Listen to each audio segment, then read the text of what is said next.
come with me. I'm not really asking. We'll get away to a place where we don't know.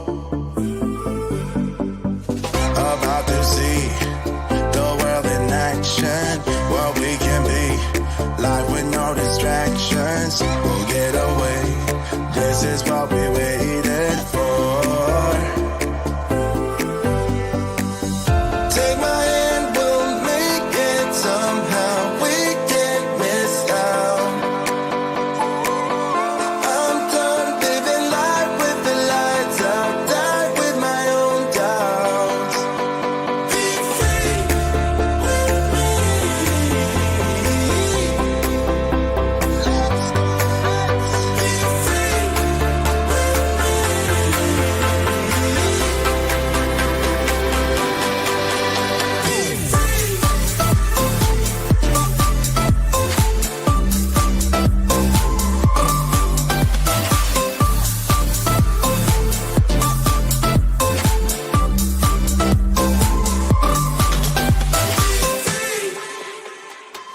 Not looking back, eyes on the freeway, Bonnie and Clyde, a classic cliche. We're on the run, this is what we waited for. Take my hand, we'll make it somehow. We can't miss out. I'm done living life with the lights out, die with my own doubts. Be free.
Hi everyone, I'm so excited to be here with you today. I'm going to hold up my card so you can remember the class. If you're here and you don't know me, this is the class that I did. It was on heat embossing, and we used heat embossing in 3 different ways. So I want to make sure that you remember. Let me try to hold it up close to the camera. Here's the card.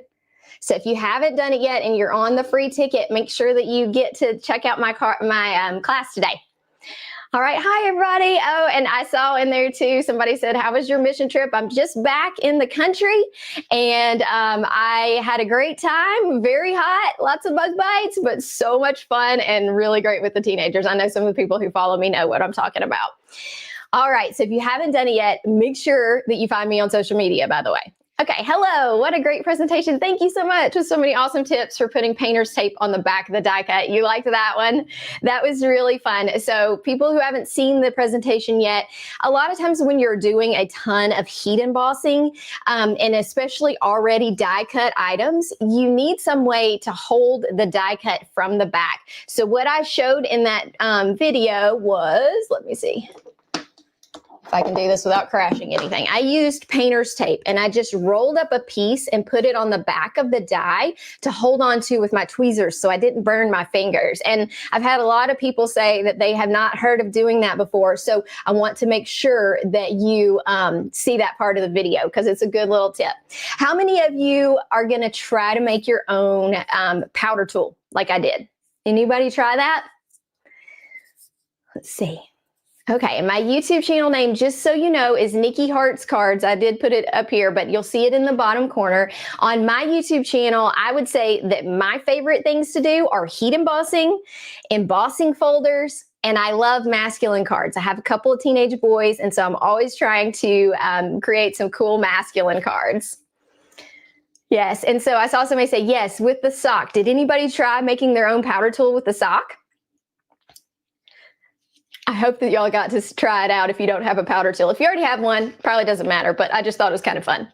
Okay, lots of chats on the glue you mentioned. Never heard of it before. Loved the class. Thank you. So I believe this is the glue that I use. It's called Barely Art, and it is just a glue. I just really love it. It's got a really small tip here. This is a pin that comes out, and then it has this small metal tip.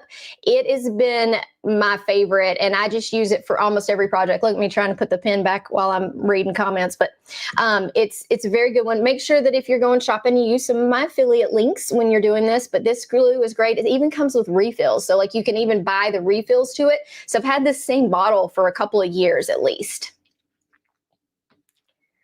All right, let's see what else.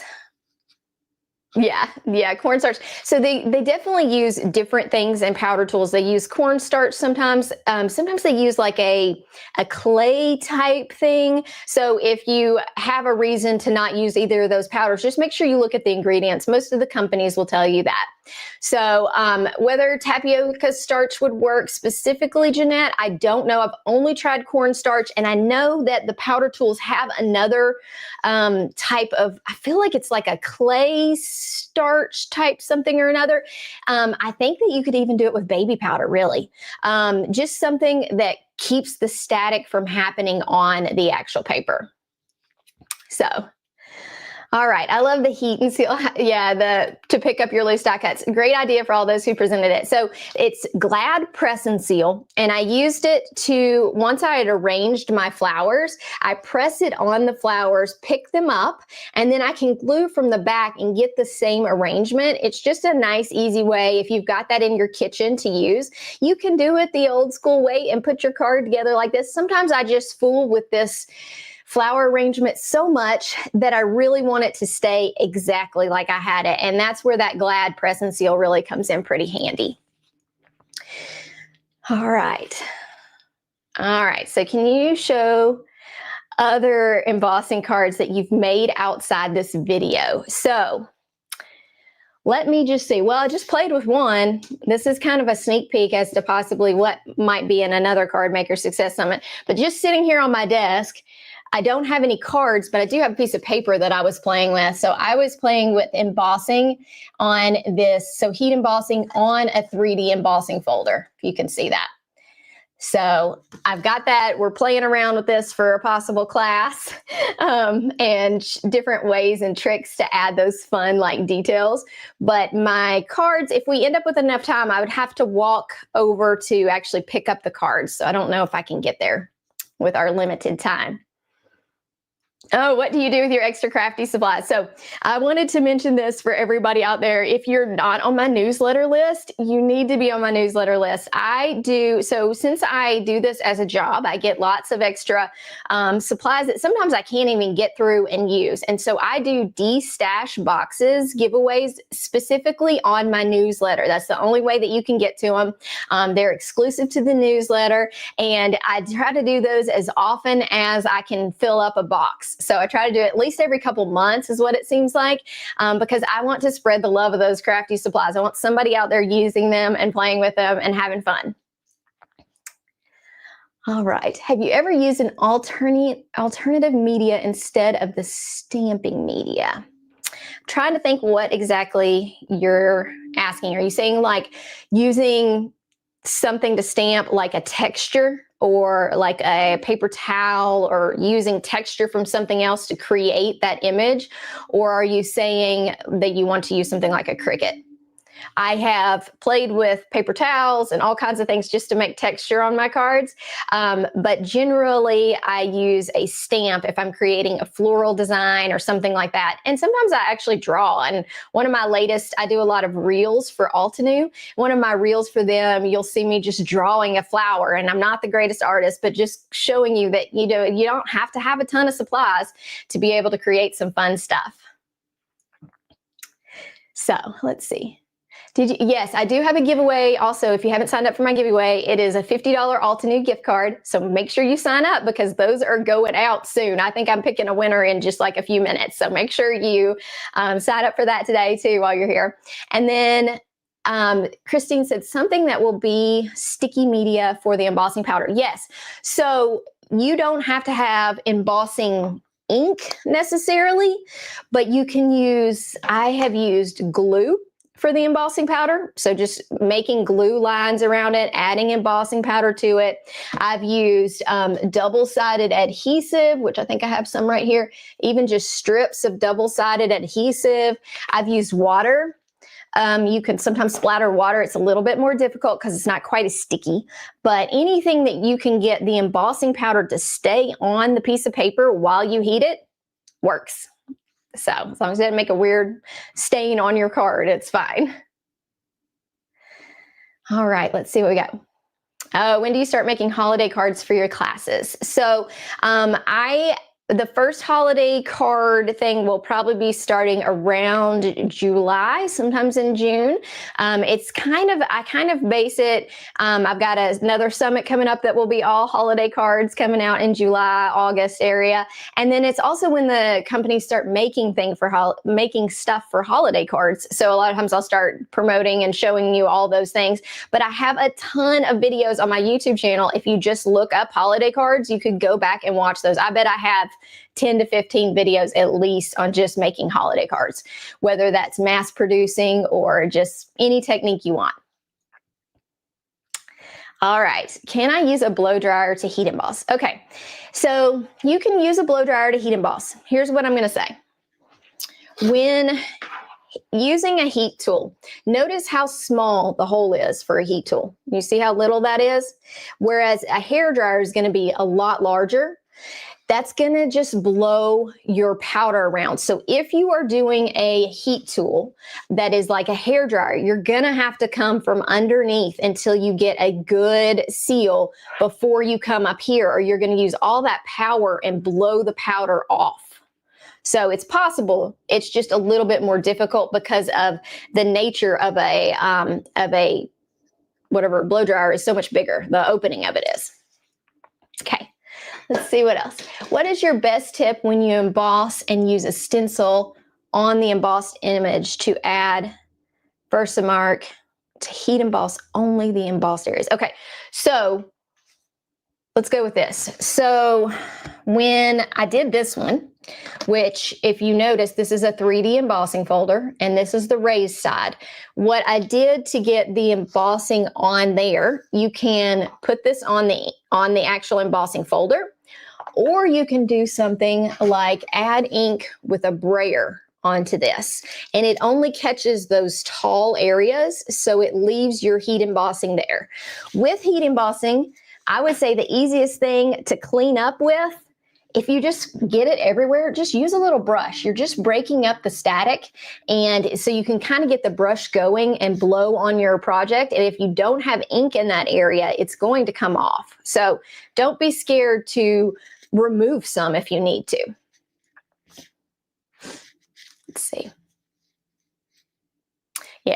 Yeah, you're gonna play around with that later. So there's several ways to do it, and I've got an entire video on heat embossing and embossing folders on my channel. So check it out, because I looked at a couple different ways and I show you the difference in heat embossing each side of the embossing folder versus putting heat embossing on, and it's just all kinds of stuff. So you definitely want to see that. It has I think the title of the video is 5 ways to use an embossing folder. If it's not 5 ways, it's 6 ways. Okay. Yeah.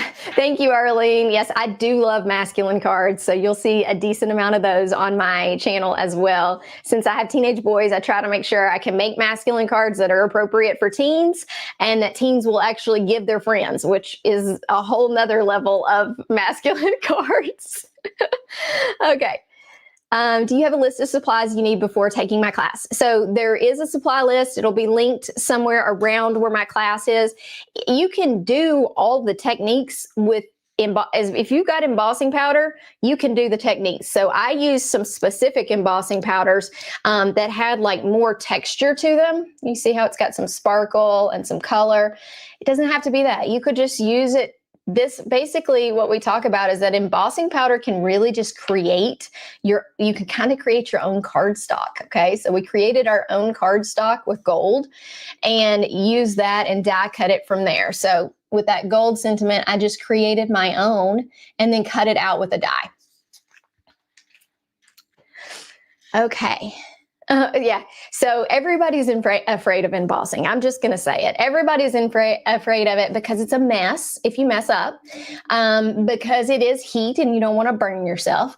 But it is one of those tools that if you get good at it, it really can change all of the things that you use in your room. And it really can help you stretch supplies, because even just having a clear embossing over a colored ink gives you so much more detail to your cards. So I highly suggest give it a try. Just like anything, there's going to be some things you don't like, but you got to at least try it and see what you think, because it really, to me, it grows on you a lot. Okay. Any fun crafty hack you can share? So let's think about that fun crafty hack. Well, we did in the video, we used tape on the back of our pieces of die cuts.